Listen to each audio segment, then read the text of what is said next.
Chapter 36, Beth's Secret. When Jo came home that spring, she had been struck with the change in Beth. No one spoke of it or seemed aware of it, for it had come too gradually to startle those who saw her daily. But to eyes sharpened by absence, it was very plain, and a heavy weight fell on Jo's heart as she saw her sister's face. It was no paler and but little thinner than in the autumn, yet there was a strange, transparent look about it, as if the mortal was being slowly refined away, and the immortal shining through the frail flesh with an indescribably pathetic beauty. Jo saw it and felt it, but said nothing at the time, and soon the first impression lost much of its power, for Beth seemed happy. No one appeared to doubt that she was better, and presently in other cares Jo for a time forgot her. But when Laurie was gone and peace prevailed again, the vague anxiety returned and haunted her. She had confessed her sins and been forgiven, but when she showed her savings and proposed a mountain trip, Beth had thanked her heartily, but begged not to go so far away from home. Another little visit to the seashore would suit her better, and as Grandma could not be prevailed upon to leave the babies, Jo took Beth down to the quiet place where she could live much in the open air and let the fresh sea breezes blow a little color into her pale cheeks. It was not a fashionable place, but even among the pleasant people there, the girls made few friends, preferring to live for one another. Beth was too shy to enjoy society, and Jo too wrapped up in her to care for anyone else. So they were all in all to each other, and came and went, quite unconscious of the interest they excited in those about them, who watched with sympathetic eyes the stronger sister and the feeble one, always together, as if they felt instinctively that a long separation was not far away.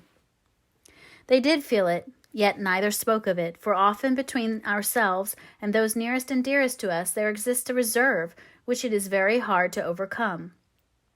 Jo felt as if a veil had fallen between her heart and Beth's, but when she put out her hand to lift it up, there seemed something sacred in the silence, and she waited for Beth to speak. She wondered, and was thankful also, that her parents did not seem to see what she saw.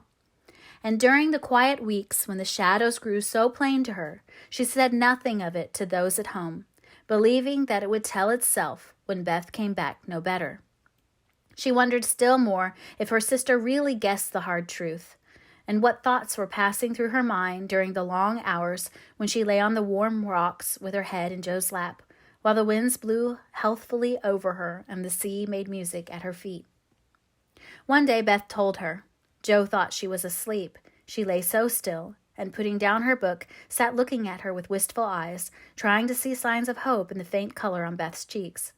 But she could not find enough to satisfy her, for the cheeks were very thin, and the hands seemed too feeble to hold even the rosy little shells they had been collecting. It came to her then more bitterly than ever that Beth was slowly drifting away from her, and her arms instinctively tightened their hold upon the dearest treasure she possessed. For a minute her eyes were too dim for seeing, and when they cleared, Beth was looking up at her so tenderly that there was hardly any need for her to say, "Jo, dear, I'm glad you know it. I've tried to tell you, but I couldn't." There was no answer except her sister's cheek against her own, not even tears, for when most deeply moved, Jo did not cry.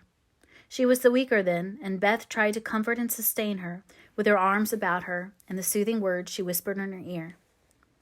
"I've known it for a good while, dear, and now I'm used to it. It isn't hard to think of or to bear. Try to see it so, and don't be troubled about me, because it's best. Indeed it is."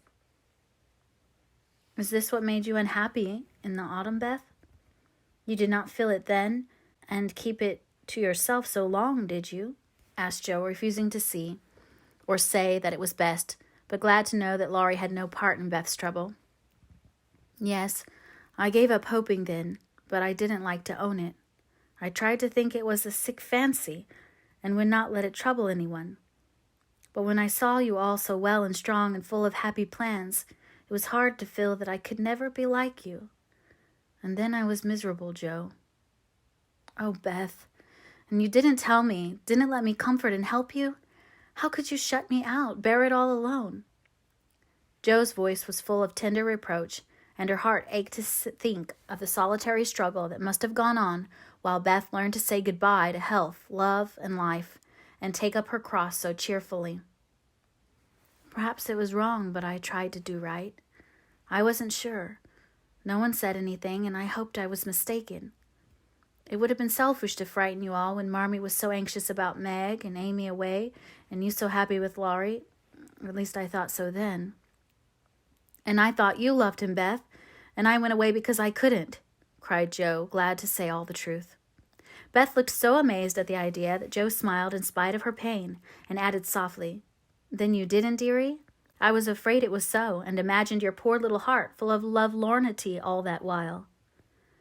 Why, Joe, how could I, when he was so fond of you?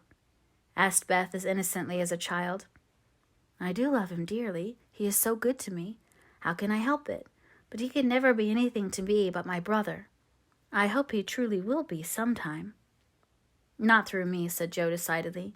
Amy is left for him, and they would suit excellently, but I have no heart for such things now.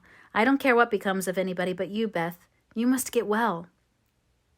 I want to, oh, so much. I try, but every day I lose a little, and feel more sure that I shall never gain it back. It's like the tide, Joe. When it turns, it goes slowly, but it can't be stopped.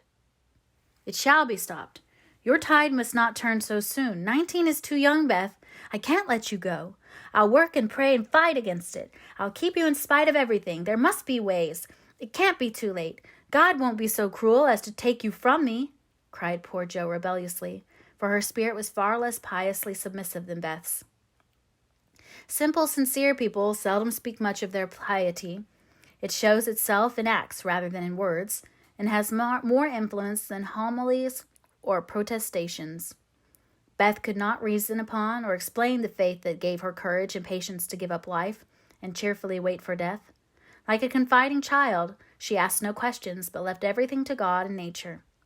Father and mother of us all, feeling sure that they and they only could teach and strengthen her heart and spirit for this life and the life to come. She did not rebuke Joe with saintly speeches, only loved her better for her passionate affection, and clung more closely to the dear human love, from which our Father never means us to be weaned, but through which he draws us closer to himself.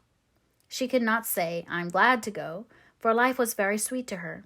She could only sob out, I try to be willing, while she held fast to Joe as the first bitter wave of this great sorrow broke over them together.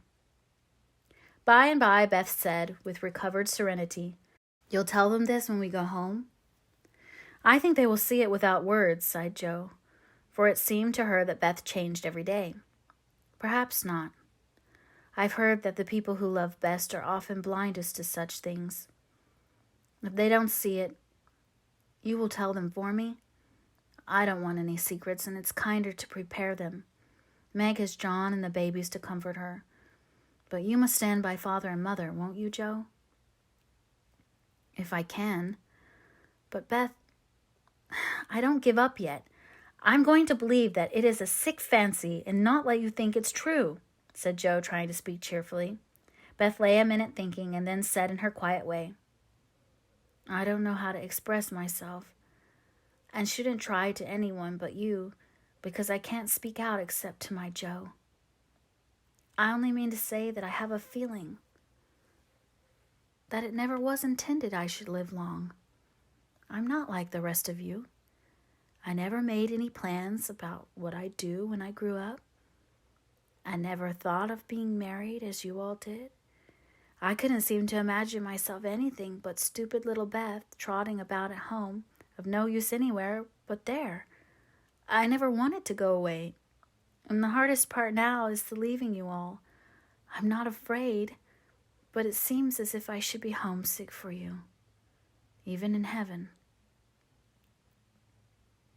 Joe could not speak, and for several minutes there was no sound but the sigh of the wind and the lapping of the tide. A white-winged gull flew by, with a flash of sunshine on its silvery breast. Beth watched it till it vanished, and her eyes were full of sadness. A little gray-coated and bird came tripping over the beach, peeping softly to itself, as if enjoying the sun and sea. It came quite close to Beth and looked at her with a friendly eye and sat upon a warm stone, dressing its wet feathers quite at home. Beth smiled and felt comforted, for the tiny thing seemed to offer its small friendship and remind her that a pleasant world was still to be enjoyed. Dear little bird, see, Joe, how tame it is? I like Peeps better than the gulls. They are not so wild and handsome, but they seem happy, confiding little things. I used to call them my birds last summer, and Mother said they reminded her of me, busy Quaker-colored creatures, always near the shore and always chirping that contented little song of theirs. You are the gull, Joe, strong and wild, fond of the storm and the wind, flying far out to sea and happy all alone. Meg is the turtle dove, and Amy is like the lark she writes about, trying to get up among the clouds but always dropping down into its nest again. Dear little girl, she's so ambitious, but her heart is good and tender. No matter how high she flies, she never will forget home. I hope I shall see her again, but she seems so far away. She is coming in the spring, and I mean that you shall be all ready to see and enjoy her. I am going to have you well and rosy by that time, began Joe, feeling that of all the changes in Beth, the talking change was the greatest, for it seemed to cost no effort now, and she thought aloud in a way quite unlike bashful Beth. Joe, dear, don't hope any more. It won't do any good. I'm sure of that. We won't be miserable, but enjoy being together while we wait. We'll have happy times, for I won't suffer much, and I think the tide will go out easily if you help me. Joe leaned down to kiss the tranquil face, and with that silent kiss, she dedicated herself soul and body to Beth. She was right. There was no need of any words when they got home, for Father and Mother saw plainly now what they had prayed to be saved from seeing. Tired with her short journey, Beth went at once to bed, saying how glad she was to be home, and when Joe went down, she found that she would be spared the hard task of telling Beth's secret. Her father stood leaning his head on the mantelpiece and did not turn as she came in, but her mother stretched out her arms as if for help, and Joe went to comfort her without a word.